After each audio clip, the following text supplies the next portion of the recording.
மணிரத்னம் இயக்கிய பம்பாய் படம் மூலமா தமிழ் சினிமாவில் அறிமுகமானவங்க தான் நடிகை மனிஷா கொய்ராலா. இந்த படத்துக்கு அப்புறம் இவங்க தமிழ்ல முதல்வன், உயிரே ஆளவந்தான், பாபா உள்ளிட்ட படங்கள்ல நடிச்சு பிரபலமான நடிகையா வலம் வந்தாங்க. பாலிவுட் நடிகையான இவங்க அதிகமா இந்தி படங்கள்ல தான் நடிச்சிருந்தாங்க. ஒரு கட்டத்துல Facebook நண்பரை காதலிச்சு திருமணம் செஞ்சுக்கிட்ட இவங்களோட திருமண வாழ்க்கை பாதியிலேயே முறிஞ்சு போனதால ரொம்ப மன அழுத்தத்துல இருந்தாங்க. அந்த சமயம் புற்றுநோயால பாதிக்கப்பட்ட இவங்க அந்த நோய்க்கு சிகிச்சை எடுக்கவும் ஆரம்பிச்சாங்க.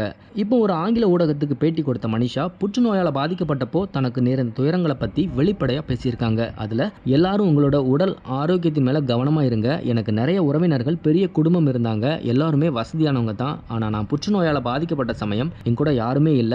எல்லாரும் என்னை விட்டு விலகிட்டாங்க. அந்த சமயம் என் கூட என்னோட பெற்றோரும் சகோதர சகோதரிகளும் மட்டும் தான் இருந்தாங்க. புற்றுநோய் பாதிக்கிறதுக்கு முன்னாடி இருந்தது போல இப்போ என்னோட உடம்பு இல்ல. என்னால இப்போ எந்த வேலையும் செய்ய முடியல. இப்பவும் அதிக மன அழுத்தத்துல தான் இருக்கேன். அதே வழியோட தான் என்னோட வேலையும் செஞ்சுட்டு இருக்கேன்னு ரொம்ப வருத்தத்தோடு அந்த பேட்டியில பேசியிருக்காங்க. இது மாதிரியான சினிமா நியூஸ் பத்தின அப்டேட்டுகளை நீங்க உடனுக்குடன் தெரிஞ்சுக்கணும்னா மறக்காம நம்ம சினி மாடல் சேனலை சப்ஸ்கிரைப் பண்ணிக்கோங்க.